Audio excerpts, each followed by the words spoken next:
มันบ่มีวัดเนาะตั้งใจฟังเด้อแม่ใหญ่เด้อบ่คุยกันเด้อเดี๋ยวเมื่อเฮือนก็คุยกันเนาะอยู่นี่เอามาเอาบุญเนาะคันเจ้าเจตนาเฮ็ดบุญ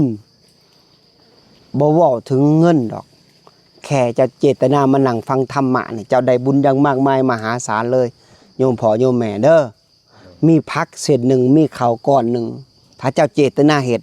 บุญมากมายมหาศาลเหลือเกินเกิดขึ้นกับเฮาเนาะเพราะฉะนั้นเฮาตั้งใจฟังเด้อเพราะว่าสิ่งที่เฮาเฮ็ดผิดมาที่ผ่านมาย้อนเฮาเสือย้อนความเสือเฮาเลยบ่เจอความจริง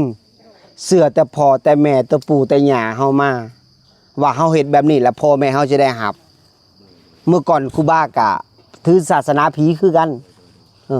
กับครูบาก็จำคือพวกเจ้าได้เอาหัวงูหัวควายจำคือกันนี่แหละแล้วทีนี้ครูบาก็เลยเห็นหมดกินครูบาก็เลยบ่เชื่อว่าพ่อแม่ครูบาจะได้รับได้ครูบาก็เลยนี่เอามาบวชแต่น้อยพวกครูบามาพิจารณาอยู่ในพิภาษาตลอดเวลา3เดือน4เดือนจนฮอดมื้อนี้เข้าพิภาษามาตลอดและพระธรรมคำสอนขององค์สัมมาสัมพุทธเจ้าก็ว่าคนตายแล้วเกิดเลยแต่ว่าเกิดเป็นหยังน่ะอีกเรื่องหนึ่งและ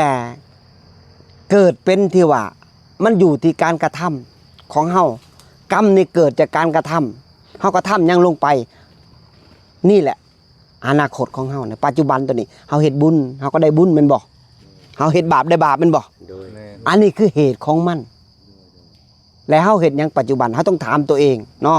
มื้อนี้เฮามาเฮ็ดบุญแล้วเฮาต้องได้บุญแม่นบ่เฮาต้องได้เมื่อเจ้าให้ทานแล้วอยากได้บุญแล้วนี่เมื่อเจ้าให้ทานเจ้าเสียเงินแล้วเสียพวกอาหารแล้วเจ้าฟังธรรมให้เข้าใจ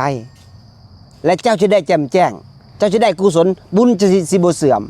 แต่เกิดเจ้าให้ทานเจ้าฟังธรรมบ่เข้าใจบุญเมื่อเรือนมันด่าลูกด่าหลานมันก็เสื่อมมาแล้วมันบ่ตัวนี้ให้ต้องได้ฟังให้เข้าใจเด้อโจบ่ก็ไปช่วยช่วยไม่ยาก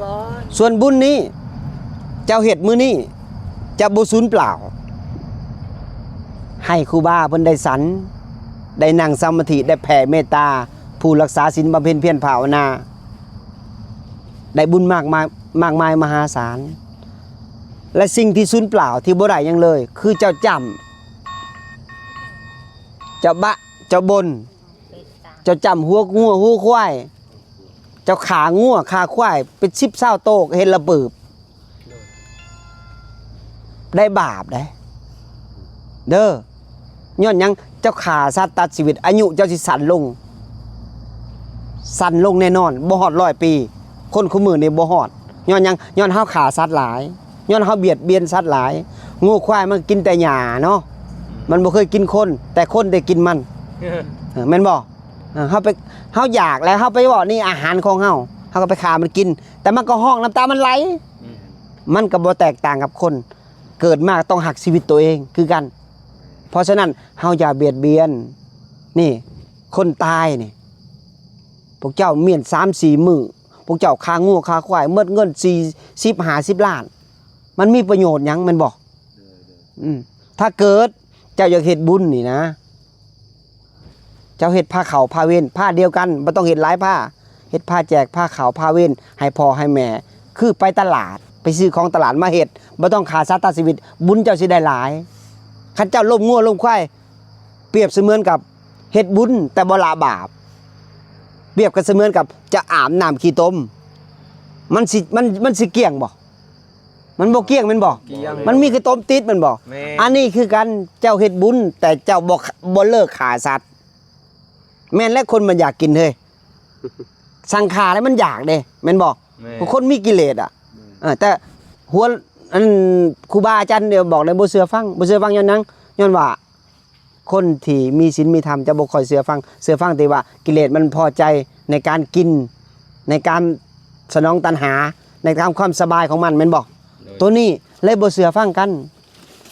และจะเชื่อสิ่งที่ผิดๆเจ้าจำเจ้าบะเจ้าบนว่าพ่อแม่ปู่ย่าตายายไปหับได้หับส่วนบุญเพิ่นหับบ่ได้เด้อที่ผ่านมาเฮาเฮ็ดศูนย์เปล่าหมดเงินนั่นล่ะคือขุนี่คือหมอนี่จะมาปะนี่ ในในในพิภาษานี่นะหมอหยังก็แล้วแต่ศาสตร์หมอนเสือโบเพิ่นหับบ่ได้หับหยังเลยเพิ่นหับหยังบ่ได้แม้แต่สิ้นเดียวครูบาเอาข้อไปเป็นประกันเพิ่นหับบ่ได้เลยย้อนหยังย้อนครูบาพิสูจน์ย้อนครูบาเสือพระธรรมคำสอนขององค์สัมมาสัมพุทธเจ้าเพิ่นตายแล้วเพิ่นเกิดได้หับสิ่งเดียวคือเพิ่นเป็นเปรตปุถุชนเจ้าเหตุส่วนบุญอุทิศส่วนบุญยะทาวาริวหาปุราปริปุเรนติอุทิศส่วนบุญนี่ให้ปู่ย่าตายายให้พ่อให้แม่คนที่สันเขานั่นภาวนาแผ่เมตตาเพิ่นได้หับแล้วเพิ่นไปเกิดเป็นเทวดาเมื่อเกิดเป็นเทวดาแล้วเฮือนเฮาจะอยู่เย็นเป็นสุขเฮือนเฮาจะบ่ค่อยเจ็บบ่ค่อยไข้บ่ค่อยโซ่ย้อนหยังย้อนเพิ่นอธิษฐานพี่เปรตนี่คำมันได้หับส่วนบุญน้ำไผนะมันจะอธิษฐานเฮือนเฮาจะอยู่ดีมีแห้งได้เจ้าเคยเจอบ่ย่างไปหน้าเติมมันจันสั่นพุ่มใส่เคยบ่เคยเห็นมันย่างใส่บ่เคยเห็นบ่เฮือนเจ้ามีหมาหอนและหมอติงนะก้องแข่งก็คือตี 1 ตี 2เคยได้ยินบ่อันนั้นพี่พ่อพี่แม่พี่เปรตปู่ตุชนมาขอส่วนบุญแต่เจ้าไปเสือว่าไปหาแต่งแก่บูชาสะเดาะเคราะห์แล้วบัดนี้แม่นบ่ว่าพี่หลอกบ่กล้าแล้วบัดนี้ย่านแล้วบัดนี้ที่จริงก็มาขอส่วนบุญให้ลูกเอ้ยพ่อเด้ปู่ย่าตายายป้าให้ป้าหน้าป้าเฮือนป้าซ่านเจ้าคือบ่เฮ็ดส่วนบุญให้พ่อให้แม่แน่เจ้าคือกินแต่เหล้าแต่เบียร์แท้เจ้ามีแต่พรแท้เสียดายเด้ให้หน้าตาต้มงัวควายเฮือนซ่านบ้าน2ป้าให้เจ้าคือบ่ได้นึกถึงเพิ่นแหน่ตอนเป็นคนเจ้าก็ด่าเจ้าก็ปล่อยตอนตายเจ้าก็บ่เฮ็ดบุญให้สมบัติทั้งโลกเจ้าเกิดมาเพิ่นเลี้ยงเจ้าจึงใหญ่แม่นบ่เจ้าเกิดมาเจ้าก็ได้ใส่เงินเลยเกิดมาเจ้าก็ได้ดำหน้าดำไม้แล้วมีเฮือนอยู่เลยย้อนหยังย้อนบุญพระคุณของพ่อของแม่แม่นบ่แต่เฮาลืมพระคุณของเพิ่นได้บ่นี่เฮาไปเฮ็ดอย่างอื่นไปจำไปบาไปบนก็มีแต่หมดกินแม่นบ่ส้นเผาเราเทิงเฮานี่บ่ยอมรับความจริงได้หมดกินอยู่โอ้ยไปแห้งจำหลายโตซ้ำแต่บ่ยอมรับความจริงก็ค่อยบ่ตีดอกเพราะว่าบ่มีคนมาสอนเนาะบ่มีคนมาสอนเฮาแต่ว่าทีนี้มื้อนี้ให้โยมพ่อโยมแม่เปิดจิตเปิดใจโยมเอาไปทำคำสอนเข้าสู่จิตสู่ใจและเจ้าจะเจอแสงสว่างแห่งธรรมความเสื่อเจ้าจะลดลงความจริงจะสิปรากฏแสงสว่างที่เจอกับเจ้าเนาะอันนี้ศาสนาพุทธเฮานี่เว้าแต่เรื่องจริงเฮ็ดบุญได้บุญเฮ็ดบาปได้บาปสอนคนให้ฮู้จักบาปบุญคุณโทษให้ออกจากนรกให้ไปสู่สวรรค์เหนือจากสวรรค์แล้วคันยังวนเวียนว่ายตายเกิดในวัฏฏะนี่ก็ขอให้เฮาเป็นลูกพระพุทธเจ้าทุกภพทุกชาติขอให้เฮาได้ฟังพระธรรมคำสอนขอให้เฮาอยู่ในศาสนาพุทธนี่อย่าไปศาสนาอื่นเลยเนาะ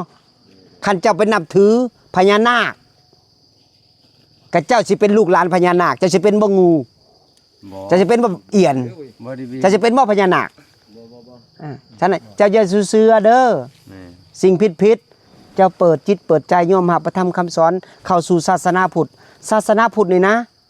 ประเสริฐศาสนาปล่อยศาสนาว่างศาสนาอยู่เย็นเป็นสุขแม่นบ่ค่อยมีสงครามหาแจวได้ถ้วยหนึ่งก็แบ่งเฮือนนั่นเฮือนนี่มีผักก็แบ่งเฮือนพี่น้องแม่นบ่อันนี้คือความเมตตาจุนเจือแบ่งกันแม่นบ่ศาสนาอื่นเนี่ยแบ่งหยังบ่ค่อยได้แบ่งมีแต่ความโลภความหลงมีแต่ฆ่ากันมีแต่แกล้งกันมันสงบสุขบ่ล่ะบ่มีศาสนาพุทธเฮานี่ประเสริฐสูงสุดพิสูจน์ได้วงใดฮู้จักบ่พิสูจน์มงลมหายใจอานาปานสติไผปฏิบัติผู้นั้นเห็นผู้ใดปฏิบัติผู้นั้นฮู้ผู้ใดปฏิบัติผู้นั้นแจ่มแจ้งผู้ใดปฏิบัติผู้นั้นหลุดพ้นรักษาศีลรักษาข้อเดียวคันรักษาหาข้อบ่ได้รักษาจิตรักษาใจบ่ให้มันหายบ่ให้มันเครียดบ่ให้มันพยาบาทบ่ให้มันอาฆาตผู้ใดถ้าเจ้าอาฆาตเจ้าพยาบาทเจ้าเบียดเบียนเจ้าบ่พอใจเจ้าตกนรกเส้นทางนี่เด้อเพราะนั้นเศร้าเด้อบ่ให้บ่ให้เครียดเด้อโยมพ่อโยมแม่เด้อบ่ให้บักกันทางขึ้นสวรรค์เจ้าเว้าดีเจ้าคิดดีแล้วคำบอกมันจะออกไปตามคำบอกของเจ้ามันจะเว้าดีและการกระทำ มันสิเฮ็ดดี แม่น ต่อไปมันก็จะเป็นคนดี เมื่อเป็นคนดีแล้ว มันจะไปสู่สวรรค์ด้วยกายวาจาใจ อันนี้คือสัจจะความจริงเฮ็ดบุญได้บุญเฮ็ดบาปได้บาปเฮ็ดสัวได้สัวอันนี้คือศาสนาพุทธให้เฮาเสือได้คันให้แต่เจือนี่ก็ให้ก็สิงมงวยได้เบบัวแม่นบ่ให้ตะโลยตลอดเลยที่ผ่านมาให้ซุนเปล่า ให้ตะเบินเราเลยอ่ะชุดบนก็ตะเบินอ้นเปอ้นบัวให้ครูบาเนี่ยครูเนี่ยเป็นกล้วยบรูตอนตะเกยมาเนี่ยครูบาก็จำกระมุยคือกันอันนี้โดยทั้งสาลีทั้งขนมแต่ไม่ปลอกระบายสะดาวตัวจากกันไหนจ่าจากตะโปนเนาะตอนไหนโจมัดเกือบมัดสูตรเอาดังดองไงมันบอกแล้วทีนี้อาตังบัวบัวตะมินด้วยคือแสกบวชไปบวชเอาไปบวชตะกี้บวชแล้วปุ๊บครูบาไปศึกษาประธรรมคำสอนนั่งสมาธิบำเพ็ญเพียรภาวนานั่งอัญญทานปืดครูบาเบิดประสบการณ์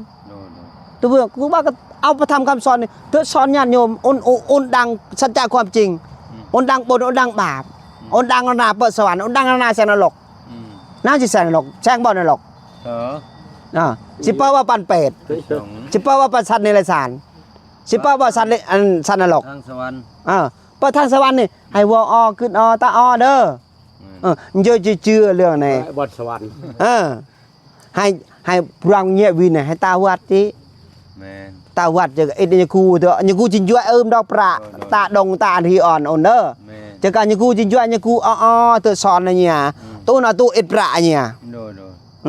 เรื่องตาบนนี่เยอะพิปราช่างเจอแม่กล้อจะตองกล้อห้องตำแจวลวกผักโจวัดกะเตเด้อไม่โจโดยมือละมูตะไงเนี่ยไม่เบินบนอันเต็มมือเดือนอันก็เต็มมันบ่บนไม่ก็เบินสุยมันบ่อันนี้คือตะบนอยู่การเจตนาให้ตะคันให้ตะเจตนาตะบัดมือเส้นให้ก็เบินบนคันให้ตะเบินประให้เรื่องตะบนเนี่ยให้ตะให้ยกมือสาธุอิดบนกระเบินได้มากมายก็ให้ตาอีกได้ตาบนกูไงตาบนอินหนาตาบนเจออ่านละมือมินบอก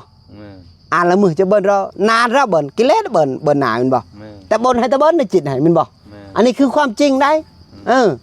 ให้ต้องยอมรับความจริงเนาะ